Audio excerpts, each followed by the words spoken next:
Hello and welcome everyone to CUET by Supergrades. The most awaited session आ चुका है बच्चों आप लोगों के लिए। मैं लेकर आया हूँ सीयूईटी 2026 के लिए केमिस्ट्री का आखिर क्या सिलेबस आने वाला है, उसके बारे में हम डिटेल में जानेंगे कि किस चैप्टर में आपको क्या पढ़ना रहेगा और किस चैप्टर से किस टॉपिक पर ज्यादा फोकस करना रहेगा, जिसके बेसिस पर आप अपनी 2026 की तैयारियों को बहुत बेस्ट तरीके से इंप्लीमेंट कर सकते हो। Without wasting any more time, सबसे पहले आगे बढ़ते हैं बच्चों।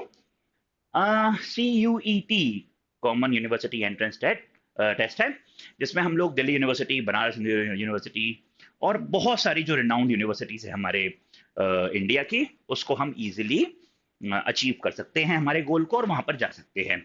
अगर आप लोगों को इसके बारे में और जानकारी चाहिए या आप चाहते हैं कि आप लोगों को कंप्लीट एंड डिटेल्ड एक्सप्लेनेशन और इस एग्जाम के बारे में किस तरह तैयारी करनी है, क्या पैटर्न रहता है, तो आप प्लीज अपना स्लॉट बुक कर लीजिए। आप लोगों को लिंक मिल जाएगी डिस्क्रिप्शन में, जहां से आप अपना स्लॉट बुक कर सकते हैं। प्लीज इसको मिस मत कीजिएगा। This platform is the India's best और इससे अच्छा प्लेटफॉर्म आपको बाहर देखने को नहीं मिलेगा। बच्चों, अगर हम लोग सिलेबस की बात करें तो अगर आप लोगों को किसी भी सब्जेक्ट का सिलेबस चाहिए तो ये रही बच्चों उसकी ऑफिशियल वेबसाइट, जहां पर आप जाकर सिलेबस देख सकते हैं 2026 का। लेकिन वहीं अगर आपको केमिस्ट्री का सिलेबस देखना है तो उसके लिए ये लिंक आपको डायरेक्ट डालोगे तो आपको इसके थ्रू जाने की जरूरत नहीं है, आप डायरेक्ट केमिस्ट्री का सिलेबस भी ओपन कर सकते हैं। जैसा कि हम लोग जानते हैं 2025 में सीयूईटी ने एक मेजर चेंज करते हुए जो डिलीटेड चैप्टर्स थे केमिस्ट्री के, उनको हटा दिया था। अब हमारे पास में टोटल 10 चैप्टर्स हैं, जिनमें से 3 चैप्टर्स स्टार्टिंग के जो हैं सॉल्यूशंस, इलेक्ट्रोकेमिस्ट्री, काइनेटिक्स, ये फिजिकल केमिस्ट्री के हैं। D and F block element and coordination compound, ये आपके इनऑर्गेनिक केमिस्ट्री के हैं। एंड पार्ट 2 पूरी की पूरी ऑर्गेनिक केमिस्ट्री की है। बच्चों, सॉल्यूशंस में हमें एग्जैक्टली पढ़ना क्या रहता है, तो यहां हमको पढ़ना रहता है टाइप्स ऑफ सॉल्यूशंस के बारे में। हम लोग किस तरह से कंसंट्रेशन को मेजर कर सकते हैं, जिसके बहुत सारे तरीके आप देख सकते हो। या तो आप देख सकते हो भाई मोलैरिटी के फॉर्म में, नॉर्मेलिटी के फॉर्म में या मोलैलिटी के फॉर्म में। अब ऐसे क्वेश्चंस कई बार पूछे गए हैं कि amongst the following which is temperature independent. तो जहां जहां वॉल्यूम आएगी बेटा वो सब टेम्परेचर डिपेंडेंट हो जाएंगे, और जहां वॉल्यूम नहीं आ रही है, जैसे मोलैलिटी की अगर हम बात करें तो बेटा वो होता है it is defined as number of moles of solute dissolved in 1 kg of solvent. ऊपर नंबर ऑफ मोल्स है यानी कि वेट अपॉन मॉलिक्यूलर मास, और नीचे भी वेट ऑफ सब्सटेंस है, वेट ऑफ सॉल्वेंट है केजी में। तो यहां वॉल्यूम की कोई टर्म नहीं आई तो ये टेम्परेचर इंडिपेंडेंट हो जाएगा। आगे बच्चों, सॉल्युबिलिटी ऑफ गैसेस एंड आपका सॉलिड एंड गैसेस का लिक्विड में हम देखते हैं किस तरह कौन कौन से फैक्टर्स हैं जो सॉल्युबिलिटी को गवर्न करते हैं। अब यहीं पर ही मोस्ट इंपॉर्टेंट एक लॉ आप पढ़ोगे, हेनरीज लॉ। और बच्चों, इसी हेनरीज लॉ की एप्लीकेशन होती है जो कोल्ड ड्रिंक में हम लोग CO2 डालते हैं वहां पर भी, स्कूबा डाइविंग में भी और माउंटेनियर्स के लिए भी। ठीक है, इसकी एप्लीकेशन ही आप पढ़ोगे। फिर अगर हम आगे बात करें बेटा तो आपको राउल्ट्स लॉ के बारे में जानने को मिलेगा, जहां पर हम ये देखेंगे कि अगर हम एक से ज्यादा कंपोनेंट को मिला रहे हैं किसी एक पर्टिकुलर बीकर में, तो केवल एक ही कंपोनेंट के कारण क्या वेपर प्रेशर, क्या पार्शियल प्रेशर हमें मिलेगा, इसके बारे में हम डिटेल डिस्कशन कर लेंगे। कहां पर? आपके राउल्ट्स लॉ में।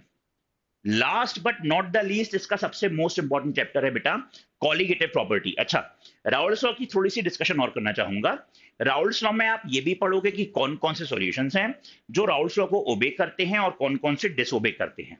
जो डिसोबे करेंगे वो 2 टाइप का डेविएशन दिखाएंगे, positive deviation from Raoult's law and negative deviation from Raoult's law. इसके एग्जाम्पल पर बेस्ड बहुत सारे क्वेश्चंस पूछे गए हैं बेटा सीयूईटी में। वहीं इसी पर ही बेस्ड आगे आता है एजियोट्रॉपिक मिक्सचर। तो यहां आपके पास आएगा minimum boiling azeotropes and maximum boiling azeotropes. तो इनको आप मिस बिल्कुल मत करना, क्योंकि ये मतलब these topics are of immense of importance. ठीक है, आगे कॉलिगेटिव प्रॉपर्टी है बेटा। 4 कॉलिगेटिव प्रॉपर्टीज होती हैं, उनके बारे में पढ़ोगे, उनकी एप्लीकेशन बहुत इंपॉर्टेंट है। जैसे कि बेटा हम लोग अगर आप लोग टेम्परेट कंट्रीज में रह रहे हो, आपके रोड के ऊपर स्नो बिछ गया है, तो वहां पे सॉल्ट क्यों डाला जाता है हटाने के बाद। तो ये सब चीजें आप कोलिगेटिव प्रॉपर्टी में पढ़ोगे। लास्टली वेंट ऑफ फैक्टर के साथ आप इस चैप्टर को एंड कर दोगे। अब अगर हम आगे देखें बच्चों, नेक्स्ट चैप्टर आता है इलेक्ट्रोकेमिस्ट्री का। बेसिकली बैटरीज के बारे में पढ़ना है और रिएक्टिव एलिमेंट्स के बारे में। मोर रिएक्टिव कौन है, यहां पर इलेक्ट्रोलिसिस एक बहुत इंपॉर्टेंट टॉपिक आ जाता है, जहां पर आप ये देखोगे कि एनोड और कैथोड पे आपको क्या प्रोडक्ट्स मिलेंगे। वहीं सॉल्यूशन में अगर कोई आपने दो एनोड कैथोड लिए हैं, कोई इलेक्ट्रोलाइट लिया है, तो सॉल्यूशन में आपके पास क्या बचा, सॉल्यूशन रिजल्टेंटली एसिडिक रहा, बेसिक रहा, न्यूट्रल रहा। और इसी पर बेस्ड बेटा दो लॉज ऑफ इलेक्ट्रोलिसिस हैं। दो लॉज ऑफ इलेक्ट्रोलिसिस हैं फेरेडे के, Faraday first law and Faraday second law, जो कि आपका फर्स्ट लॉ बोल देगा ई आई टी अपॉन 96500। ठीक है, तो ये आपका फर्स्ट लॉ हो जाएगा, जो बोलता है weight deposited at electrode is directly proportional to the charge flowing through it. अगर हम जाने बेटा तो charge is q I t, और ई बाय 96500 जो है वो प्रोपोर्शनलिटी साइन हटाने के बाद आता है। यहां पर ई आपका हो जाएगा बेटा इक्विवेलेंट वेट, जो कि मास अपॉन वैलेंसी होता है। तो अगेन हमको वैलेंसी वाला पार्ट जो आपने 9th में पढ़ा था, उसका ही डिटेल्ड एक्सप्लेनेशन इसमें आप आराम से देख लेंगे 9th में। और 11th में जो रिडॉक्स रिएक्शन पढ़ा था, तो बेटा रिडॉक्स रिएक्शन का ही एक्सटेंशन वाला पार्ट को हम बोलते हैं इलेक्ट्रोकेमिस्ट्री। तो यहां पर आपको बहुत टफ नहीं लगेगा, क्योंकि आप वो पढ़कर ऑलरेडी आ चुके हो। फिर इसमें सेकेंडली जो मोस्ट इंपॉर्टेंट है बेटा, वो है कोहलरॉश लॉ। क्या है बेटा वो important, Kohlrausch law. Kohlrausch law में बेसिकली आप ये देखेंगे कि इनफाइनाइट डाइल्यूशन पर एक वीक इलेक्ट्रोलाइट की कंडक्टिविटी किसके बराबर हो सकती है, और कौन कौन से फैक्टर्स हैं जो उसको डिटरमाइन करेंगे। साथ में आप ये भी देख लेंगे बेटा कि एप्लीकेशन क्या क्या है कोहलरॉश लॉ की। आप देख लोगे सॉल्युबिलिटी निकालने के लिए, आप देख लोगे डिग्री ऑफ डिसोसिएशन निकालने के लिए, आप देख लोगे डिसोसिएशन कांस्टेंट निकालने के लिए, जिस पर डायरेक्टली फॉर्मूला बेस्ड क्वेश्चन आप लोगों से इजीली पूछा गया है पिछले कई सालों में। तो Kohlrausch and Faraday law are the most important law which you cannot skip। ये आपको बहुत अच्छे से पढ़ना पड़ेगा, और इन पर बेस्ड न्यूमेरिकल भी आए हैं बच्चों। और आखिरी में बैटरीज हैं, प्राइमरी सेकेंडरी, उनको ध्यान दे देना। पर हाँ, करोजन और फ्यूल सेल को छोड़ने की गलती मत करना बच्चों। आगे अगर हम देखें तो आता है आपका केमिकल काइनेटिक्स। बेटा बेसिकली ये इस पर डिपेंडेंट है कि कितनी स्पीड में आपकी एक रिएक्शन हो रही है। अच्छा, जैसा कि मैंने कहा था फिजिकल केमिस्ट्री का ये भी पार्ट है, और ये लास्ट चैप्टर है आपके फिजिकल केमिस्ट्री का। तो किस स्पीड पे आपकी रिएक्शन हो रही है, इस बेसिस पर हमने डिवाइड करा है उसको, zero order, first order, second order, third order. पर सेकेंड थर्ड हमारे सिलेबस में नहीं है, हमारे सिलेबस में जीरो ऑर्डर और फर्स्ट ऑर्डर है। और बच्चों जीरो ऑर्डर और first order, zero and first order, zero और फर्स्ट ऑर्डर पे बेस्ड जो इंटीग्रेटेड रेट लॉ इक्वेशन है बेटा, क्या है, इंटीग्रेटेड रेट लॉ इक्वेशन। इस पर बहुत सारे क्वेश्चंस देखने को मिले हैं, और अगर मैं और रिफाइन करके अपने शब्दों को बोलूं तो इस चैप्टर से सिर्फ यही ही देखने को मिला है।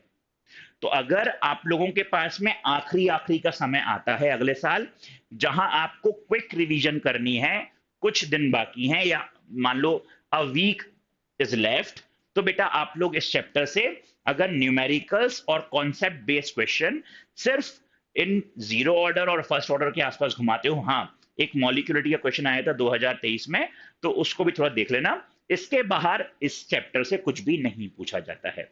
आगे अगर हम देखें बेटा इनऑर्गेनिक केमिस्ट्री से D and F block element, और सेकेंड चैप्टर होता है बेटा कोऑर्डिनेशन कंपाउंड। तो वैसे तो भाई टीचर्स इसको पढ़ाते अलग अलग हैं, लेकिन अगर आप सिर्फ इस एफ ब्लॉक एलिमेंट्स को थोड़ा सा स्किप करो, तो हम लोग डी ब्लॉक एलिमेंट्स की ही एक्सटेंसिव स्टडी को बोलते हैं बेटा coordination compound. Basically coordination compounds एक कोऑर्डिनेट बॉन्ड के थ्रू बनता है, जिसका नाम डेटिव बॉन्ड भी है, लेकिन अक्सर जो कोऑर्डिनेट बॉन्ड बनाते हैं वो होते हैं आपके डी ब्लॉक एलिमेंट्स। अक्सर बात कर रहा हूं, वैसे तो बेटा मैग्नीशियम पोरफायरन रिंग भी पाई जाती है क्लोरोफिल में, तो वो भी आपका कोऑर्डिनेट डेटिव बॉन्ड बनाएंगे, लेकिन जो जनरली जो बनाते हैं आपके कोऑर्डिनेट बॉन्ड वो होते हैं बेटा डी ब्लॉक एलिमेंट यानी कि transition elements, obviously including zinc, cadmium, mercury and copper, Nikam 2, क्योंकि वो ट्रांजिशन नहीं है, ये हम जानते हैं, ठीक है। अब बच्चों इसमें जो बहुत ज्यादा पूछा गया है ना, वो इस फॉर्मूले से रिलेटेड पूछा गया है, mu is equal to under root n n plus 2, और यूनिट है बीएम बोर मैग्नेटॉन। यहां पर मैग्नेटिक मोमेंट वाली चीज पूछी गई है, यहां पर डायरेक्ट आप लोगों को कलर पूछा गया है बेटा, सीधा सीधा कलर, कि आपको कंपाउंड दे देंगे और बोलेंगे भाई ये बताओ इसका कलर क्या रहेगा। आ रही है बात समझ में आप लोगों को? यहां आप लोगों को पूछा गया है कितने अनपेयर्ड इलेक्ट्रॉन आप पा सकते हो सेंट्रल मेटल आइटम में। यहां आप लोगों को पूछा गया है कि इसका मैग्नेटिक मोमेंट डायरेक्टली क्या रहेगा। तो बहुत डायरेक्ट क्वेश्चंस हैं, कुछ टॉपिक्स हैं जिनसे पूछा गया है, इन्हीं के आजू बाजू घूम रहे हैं, पैरामैग्नेटिज्म है कि डायामैग्नेटिज्म है, इन सब में। बड़ी आश्चर्य की बात यह आ जाती है बेटा कि 2022 से 2025 तक ये लोग KMnO4 और K2Cr2O7 पर कोई भी क्वेश्चन नहीं दे रहे हैं। हाँ, ऑब्वियसली एफ ब्लॉक एलिमेंट की कॉन्फ़िगरेशन पर क्वेश्चन आप इजीली देख सकते हो, electronic configuration of lanthanoids and actinoid आप इजीली देख लोगे, ऑक्सीडेशन स्टेट पे आप क्वेश्चन इजीली देख लोगे। यहां पर बेसिकली हमको जो हमारे ट्रांजिशन मेटल हैं, starting from scandium, titanium, vanadium, chromium, manganese, iron, cobalt, निकल, कॉपर, जिंक, और उसके नीचे आने वाले यानी कि 3D, 4D, 5D, 6D, इनके बारे में हमें स्टडी करना है कि इनकी रिएक्टिविटी क्या रहेगी, M2 positive oblique M, M3 positive oblique M2 positive, फिर उसकी ऑक्सीडेशन स्टेट, फिर उनकी मैग्नेटिक मूवमेंट, मैग्नेटिक बिहेवियर, और फिर उनके कंपाउंड्स जो कि आपके मैंगनीज के और क्रोमियम के दिए हुए हैं। तो यहां पर जो मेन ध्यान देने वाले टॉपिक्स हैं वो हैं आपके बेटा मैग्नेटिक मूवमेंट से रिलेटेड, इलेक्ट्रॉन कौन से पेयर्ड हैं, अनपेयर्ड हैं, मैग्नेटिक बिहेवियर बेसिकली, और साथ में आपको बेटा कलर वाली चीज को नहीं छोड़ना है। आगे बच्चों अगर हम ध्यान दें तो मैंने आपको जैसे बताया ही है कि coordination compound is nothing but it is what, deep and extensive study of basically D block elements, वो किस तरह बिहेव करते हैं। अब यहां पर हमारे पास में वर्नर बॉन्ड थ्योरी है, और वर्नर बॉन्ड थ्योरी डिपेंडेंट है बेटा दो टाइप की वैलेंसी पर, प्राइमरी वैलेंसी और सेकेंडरी वैलेंसी, जिसमें प्राइमरी वैलेंसी कॉम्प्लेक्स को छोड़कर चली जाती है और सेकेंडरी वैलेंसी उसके साथ रहती है या साथ निभाती है। तो यहां पर वर्नर बॉन्ड थ्योरी पर बेस्ड कि भाई सिल्वर मतलब मान लो हम लोगों ने उसमें सिल्वर नाइट्रेट डाला जिसमें ऑब्वियसली प्राइमरी वैलेंसी में क्लोराइड आयंस थी, तो उसने कितना पीपीटी दिया है आपको सिल्वर क्लोराइड का। तो बच्चों इस पर बेस्ड क्वेश्चन बहुत सारे देखे गए हैं। यहां पर अगेन आप लोगों को Werner bond theory, valence bond theory, crystal field theory और एक IUPAC नॉमेनक्लेचर के साथ में आइसोमेरिज्म को नहीं भूलना है। इन सब पर बेस्ड क्वेश्चन के साथ में आइसोमेरिज्म आ जाता है जो आप लोगों को पूछा गया है। तो यहां पर वर्सिटिलिटी है बेटा, यहां पर वेरिएबिलिटी है बेटा, यहां पर पूरा चैप्टर कवर किया गया है बेटा। तो ये चैप्टर आप लोगों के लिए ऑब्वियसली बेटा 7 मार्क्स का है आपके बोर्ड एग्जाम्स में, तो वहां पर भी ये बहुत इंपॉर्टेंट चैप्टर बन जाएगा। यही चैप्टर आपका JEE नीट के लिए भी बहुत इंपॉर्टेंट बन जाता है बेटा, 2 से 3 क्वेश्चन देखने को मिल जाते हैं, और CUET के लिए तो बहुत बहुत ज्यादा इंपॉर्टेंट बेटा 5 क्वेश्चन, यानी कि 1/10 ऑफ द क्वेश्चंस जो हैं वो सिर्फ और सिर्फ आप कोऑर्डिनेशन कंपाउंड में इन टॉपिक से आप इजीली देख लेंगे। Now let's talk about organic chemistry, यानी कि हमारा पार्ट 2 केमिस्ट्री जो है बच्चों। तो पार्ट 2 केमिस्ट्री पहला चैप्टर है बेटा हेलो एल्किन हेलो अरीन। इसमें जनरली जो आप पढ़ोगे वो रिएक्शन पढ़ोगे हेलोजन कंटेनिंग कंपाउंड्स, जो आपके हेलो एल्केन्स हो सकते हैं या आपके हेलो अरीन्स हो सकते हैं। अरीन्स एरोमेटिक कंपाउंड्स है बेटा, साइक्लिक रिंग वाले, जहां पर प्लेनर होना चाहिए और sp2 हाइब्रिडाइज्ड होना चाहिए, और साथ में 4n+2 हकल्स रूल को फॉलो करना चाहिए। ये एरोमेटिसिटी का एक डेफिनेशन है। यहीं पर ही आप पढ़ लोगे उनका प्रिपरेशन, कैसे प्रिपेयर करेंगे एरोमेटिक कंपाउंड्स को, मतलब हेलो एल्किन हेलो अरीन को, और वो कैसे कैसे रिएक्शन शो करेंगे, क्या केमिकल प्रॉपर्टीज शो करेंगे। केमिकल प्रॉपर्टीज में जो सबसे ज्यादा एम्फेसिस देते हुए क्वेश्चन पूछे गए हैं वो हैं बच्चों SN1 और SN2 मैकेनिज्म पर। इस चैप्टर में जो सबसे ज्यादा आपको ध्यान देना है वो SN1 SN2। ठीक, तो हमारे लिए SN1 is what? Nucleophilic substitution reaction, mechanism of substitution reaction. ये बहुत ज्यादा इंपॉर्टेंट है बेटा, और ये बहुत बार पूछा गया है। हाँ, यहां पर अगेन आश्चर्य की बात यह है, इस चैप्टर के आखिरी के 2 पेजेस जो हैं वो इंपॉर्टेंट हेलोजन डेरिवेटिव कंपाउंड दिए हैं, उससे अभी तक कोई भी क्वेश्चन देखने को नहीं मिला है। तो जब अगेन आप रिवीजन करने बैठोगे इस चैप्टर के, तो आप लोगों को ज्यादा ज्यादा फोकस करना है क्वेश्चंस किस पर? SN1 और SN2 पर। नेक्स्ट चैप्टर जो आता है बेटा वो है एल्कोहल, फिनॉल एंड ईथर। अब बेटा यहां पर आप लोग अगेन क्या पढ़ लोगे? प्रिपरेशन ऑफ एल्काइल अल्कोहल, या प्रिपरेशन ऑफ फिनॉल, या आप ईथर्स की प्रिपरेशन पढ़ लोगे। इन सब के बारे में पढ़ लोगे। इन सब के बारे में पढ़ने के साथ ही बेटा आप ये पढ़ लोगे कि इनकी क्या क्या केमिकल प्रॉपर्टीज हैं। आखिर एल्कोहल की एसिडिटी पर बेस्ड बहुत सारे क्वेश्चंस पूछे गए बेटा, कि भैया वो आपको दे देंगे कि प्राइमरी सेकेंडरी टर्शियरी अल्कोहल है, तो बताओ इनमें से कौन ज्यादा एसिडिक है और कौन कम एसिडिक है। तो आप लोगों को Ka, pKa और इनकी एसिडिटी के बारे में जानना जरूरी है। अगर हम देखें बेटा यहां पर साफ साफ लिखा हुआ है कि नॉमेनक्लेचर, हाँ नॉमेनक्लेचर ऑर्गेनिक का बेटा इससे डायरेक्ट आया हुआ है, जहां पर सीधे से ये पूछा था कि ये बताइए पैरा मिथाइल मतलब पैरा क्रिसोल का IUPAC नेम क्या है। बस ये सिंपल सा क्वेश्चन डायरेक्टली पूछा था। तो इसमें आप लोग IUPAC नॉमेनक्लेचर को नहीं भूल सकते हो। इससे जो मोर ओवर बहुत सारे क्वेश्चंस आए हैं बेटा वो डायरेक्ट रिएक्शन बेस्ड क्वेश्चंस हैं। तो इस चैप्टर में आपको इन सब की प्रिपरेशंस के साथ में बेटा केमिकल प्रॉपर्टीज करना बहुत ज्यादा जरूरी है, क्योंकि सीधे सीधे क्वेश्चन पूछे गए हैं रिएक्शन बेस्ड।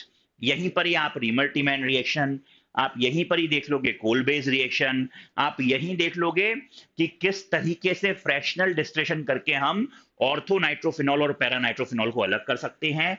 और बेटा यहां पर हाइड्रोबोरेशन ऑक्सीडेशन, जिसमें एंटी मार्कोनिकॉफ रूल लगेगा, यहां पर हाइड्रेशन ऑफ एल्कीन, जहां मार्कोनिकॉफ रूल लगेगा। ये सब जो मैकेनिज्म वाला पार्ट है ये आपको इसी चैप्टर में दिया हुआ है। तो ये एक लेंदी चैप्टर है, obviously along with aldehyde ketones acid, जो हमारी केमिस्ट्री, ऑर्गेनिक केमिस्ट्री का सबसे बड़ा और मेजर पार्ट को होल्ड करता है, aldehyde ketones and carboxylic acids. उसके बाद अगर कोई बहुत इंपॉर्टेंट चैप्टर है बेटा तो वो एल्कोहल्स, फिनॉल्स, ईथर्स हैं।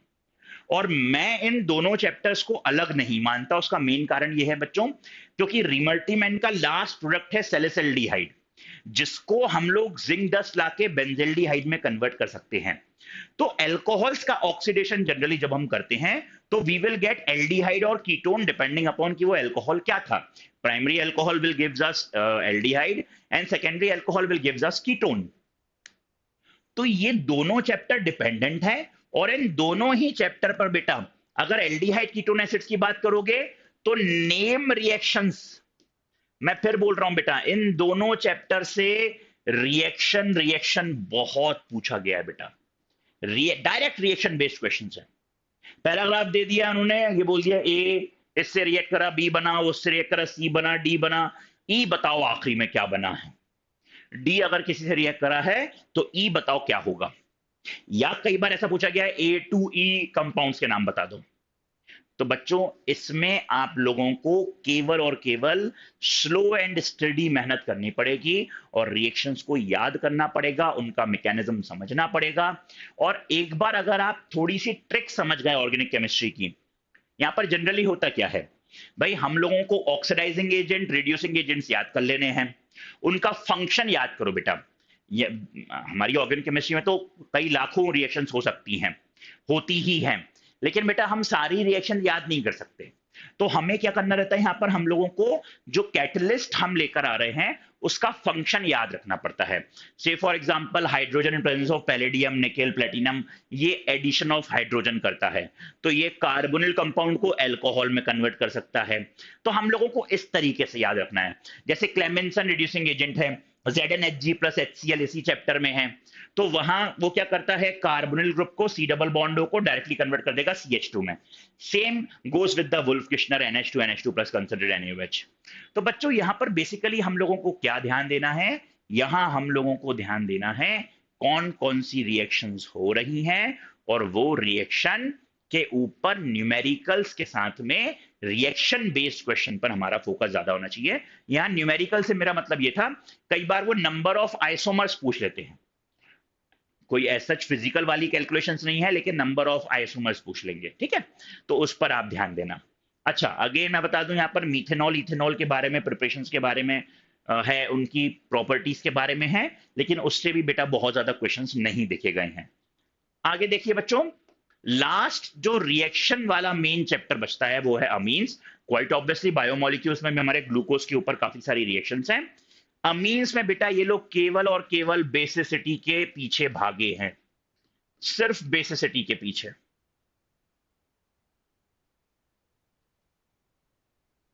ये लोग किसके पीछे भागे हैं, सिर्फ बेसिसिटी। बेसिसिटी बेसिसिटी बेसिसिटी के बहुत सारे क्वेश्चन, ऑब्वियसली ये भी रिएक्शन के बेसिस पर बहुत इंपॉर्टेंट क्वेश्चन आता है। बहुत इंपॉर्टेंट चैप्टर है जिसमें रिएक्शंस आप लोगों को बहुत इजीली देखने को मिलती है। हाँ, डिस्टिंग्विश टेस्ट, एक ये चैप्टर का भी डिस्टिंग्विश टेस्ट बेटा, और एक इस चैप्टर के डिस्टिंग्विश टेस्ट। यहां पर एल्डिहाइड कीटोन एसिड्स में आप टॉलिन रिएजेंट, फेलिंग्स रिएजेंट, आयोडोफॉर्म देख लेंगे साइमल्टेनियसली। हाँ, सोडियम बाइकार्बोनेट भी बेटा वेरी गुड एसिड्स के लिए, शाबाश।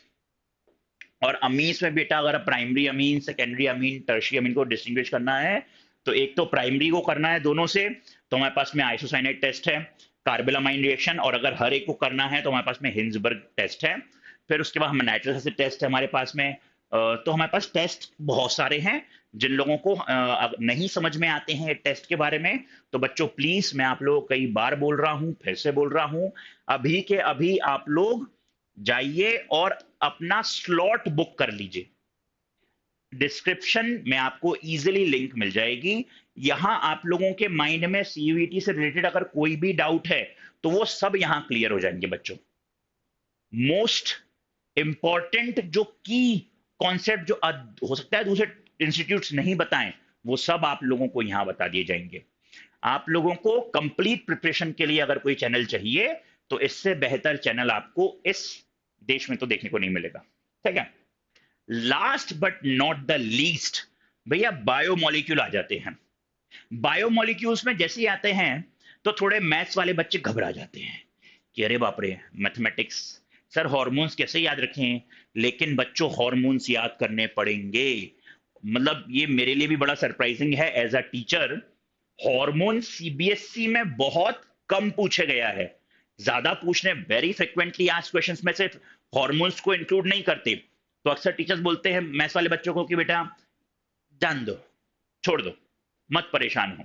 अब वहां पे ग्लूकोकॉर्टिकोइड्स हार्मोन है, मिनरलोकॉर्टिकोइड हार्मोन्स हैं, एड्रिनलिन ग्लैंड के हार्मोन्स हैं, आपके गोनेट्स के हार्मोन्स है, किस हार्मोन का क्या फंक्शन है, उसकी अगर उसकी कंसंट्रेशन इंक्रीज हो जाएगी ब्लड में तो क्या होगा, डिक्रीज हो जाएगी क्या होगा, क्या बीमारी होगी, एक्सोप्थेल्मिक गॉइट्रे कैसे होगा, एडिसन्स डिजीज कैसी होगी। तो ये सब थोड़ा बायो वाला पार्ट आ जाता है। तो बायो वाले बच्चों के लिए ये चैप्टर आसान हो जाता है, लेकिन मैथ्स वाले बच्चे थोड़े से डर जाते हैं। तो उन बच्चों के लिए, ऑब्वियसली बायो वालों के लिए भी मैं बता रहा हूं बेटा, इस चैप्टर में आपको क्या ज्यादा फोकस करना है। इस चैप्टर में आपको अमाइनो एसिड्स के बारे में पढ़ना नहीं भूलना है। बहुत सारे क्वेश्चन अमाइनो एसिड्स पर देखे गए हैं। कार्बोहाइड्रेट्स के बारे में नहीं पढ़ना भूलना बेटा। कार्बोहाइड्रेट्स में ग्लूकोज के ऊपर रिएक्शंस, ग्लूकोज कौन सा टेस्ट नहीं दिखाएगा, ये सब पूछा गया है। और साथ में बच्चों, हाँ, मतलब मेरे लिए बहुत सरप्राइजिंग है भैया, इन्होंने विटामिन से क्यों नहीं पूछा, एंजाइम से क्यों नहीं पूछा, अभी तक क्वेश्चन देखने को नहीं मिले हैं। न्यूक्लिक एसिड मोस्ट इंपॉर्टेंट है, उससे देखने को नहीं मिला। लेकिन इनका जो मेन टारगेट रहता है वो रहता है बच्चों हार्मोन्स। हर साल हॉर्मोन्स के क्वेश्चन तो आए ही आए हैं, फिर कुछ आया हो चाहे ना आया हो। तो ये तीन वो टॉपिक्स हैं जो आप इस चैप्टर में अगर फोकस करो, मतलब अगर बाकी आप नहीं भी पढ़ो या थोड़ा कम पढ़ो तो चल सकता है, लेकिन इन तीन टॉपिक्स को आप नहीं छोड़ सकते। फिर से बेटा अगेन तुम लोगों के लिए ही बेटरमेंट के लिए मैं एक चीज बोलूंगा, don't trust my words, don't trust me. अगर भरोसा ना होना तो फ्री में स्लॉट बुक हो रहा है, बुक कर लो। वहां पर आप लोगों की आंखें अपने आप खुल जाएगी कि हाँ, अगर, और डेफिनेटली जब हम जुड़ेंगे टॉप रैंकर से, तो ना केवल हमारा सिलेक्शन एश्योर होगा, बल्कि हम हमारी लाइफ में एक नया गोल, एक नए विजन के साथ आगे बढ़ सकते हैं। मैं आप लोगों के लिए ऐसे सेशंस बहुत सारे लेकर आने वाला हूं बच्चों, इस साल बहुत तगड़ी मेहनत करने वाले हैं, and we will make sure कि हमारा नेक्स्ट ईयर जब रिजल्ट आए CUET 2026 का, तो 1000/1000 मार्क्स हमारे हों, इंडिया के टॉपर आप हो। ठीक है, see you in the next session, till then good bye.